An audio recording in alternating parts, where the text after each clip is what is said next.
Hello everyone, welcome to my channel. I hope everyone is having a wonderful day. Before starting the video, please go ahead and hit the subscribe button. And give this video a like up. Young and the Restless, CBS's long-running soap opera, teases a highly anticipated storyline involving Sharon Newman, Sharon Case, and the hallucination of Cameron Kirsten. Actor Lyndon Ashby, who portrays the haunting figure, offered a sneak peek into what lies ahead for the duo.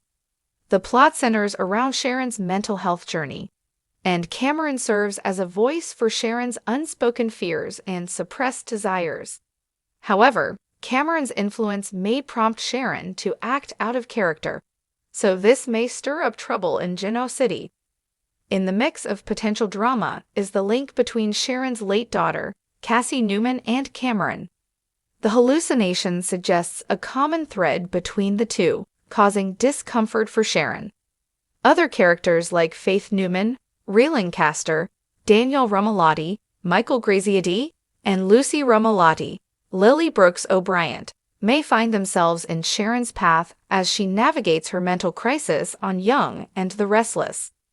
Adding to the intrigue, Sharon may consider drastic measures, such as kidnapping Lucy Romalotti on Young and the Restless, perhaps to save her from a fate similar to Cassie's. The tension between Sharon and Phyllis Summers, Michelle Stafford, could also escalate, possibly leading Sharon to target Phyllis under Cameron's influence. Get all your daily Young and the Restless spoilers and news here at Soap Dirt, and stay tuned for updates on your favorite characters' fates.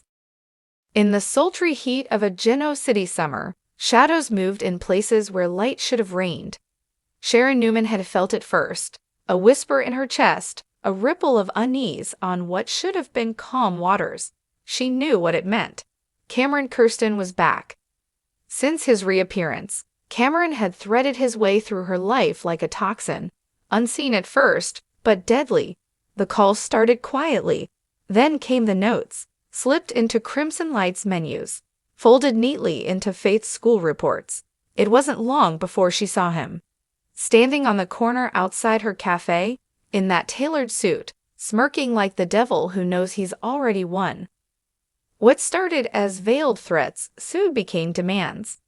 Cameron, ever the puppet master, had a plan, one that revolved not around chaos, but calculated vengeance.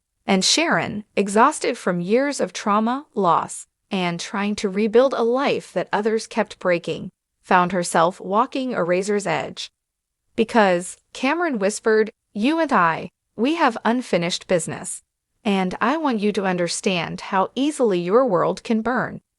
The ask seemed simple at first, a photo here, a conversation recorded there, but slowly he escalated. He wanted her to manipulate, to sabotage, to destroy. "He doesn't deserve your loyalty," Cameron said. "He left you broken. He chose Phyllis. He chose Sally. He chose everyone but you." It was true, in a way. Nick's love had always felt conditional, but Sharon wasn't a woman easily pulled into delusion. Still, the poison worked subtly.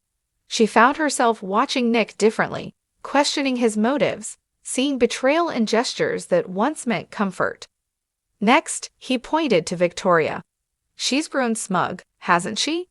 Sitting in that glass castle at Newman, thinking she's untouchable. Let's show her she's not." Cameron fed Sharon insider information, falsified reports, emails crafted with the precision of a snake's strike. All Sharon had to do was drop them into Victoria's inbox. Let the fuse light itself. Because you're smart, you're underestimated. And because he leaned in close, breath like ice, you want revenge more than you admit. The frightening part, a sliver of her did. She was tired of being the victim, the grieving widow, the ex-wife, the mental health case. She wanted power back, even if just for a second. He showed her a video, manipulated but damning. Rhea in a meeting, exchanging words with a man known to have cartel ties. It was fake, of course, but believable. Cameron wanted her to leak it, to destroy Rhea's legacy in the GCPD. Sharon Newman had thought she left ghosts behind. The years of therapy, the morning yoga routines, the peppermint tea, it had all been her armor. But nothing could prepare her for the chill that came with seeing Cameron Kirsten's shadow standing outside her house again. He was supposed to be dead, or at least behind bars for the rest of his life. But there he was, smiling, confident, as if nothing had changed. A week passed, he never returned, but his voice lingered in her head.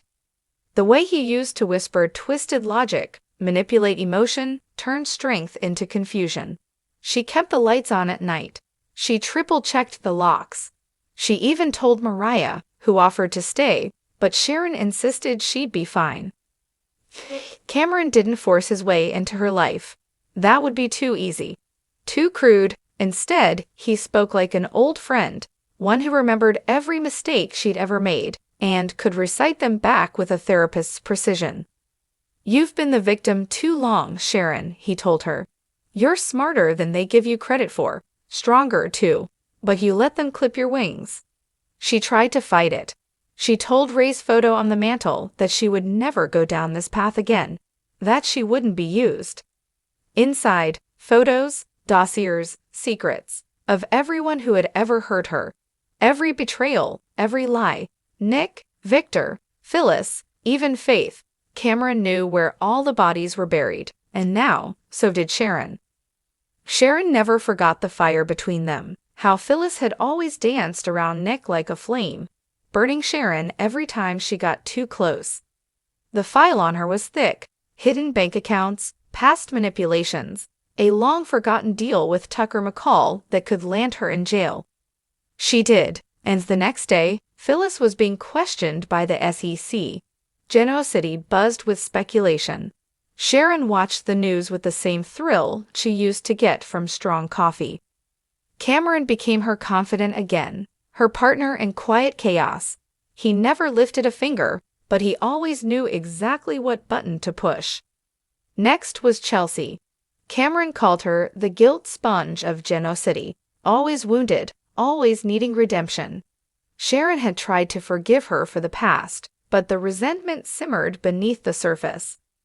"Chelsea's been working with a shady therapist who's funneling money from patients," Cameron said. "Would be a shame if someone planted a little evidence." Sharon hesitated, then forged a check, using an old signature Chelsea had once scrawled on a thank you note. The fallout was instant. Chelsea denied it, of course, but Sharon knew the truth, or at least Cameron's version of it. Sharon stepped back. For the first time, she saw the gleam in his eye. Not concern, not justice, just hunger. Cameron's smile didn't falter. "You were never made for small lives, Sharon. You were meant to be powerful, dangerous, free." Turned off her phone, drove north, spent hours staring at the ocean, and for the first time, listened to her own voice, not his. She remembered Ray's steadiness, Nick's rare but real loyalty, Mariah's strength.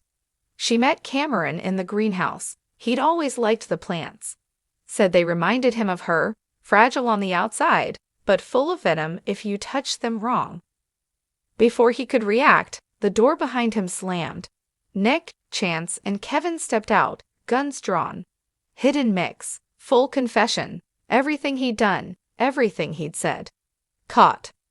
The town whispered for weeks. The woman once seen as fragile had orchestrated a takedown that rivaled Victor Newman's best. Some called it justice. Others feared what Sharon was becoming.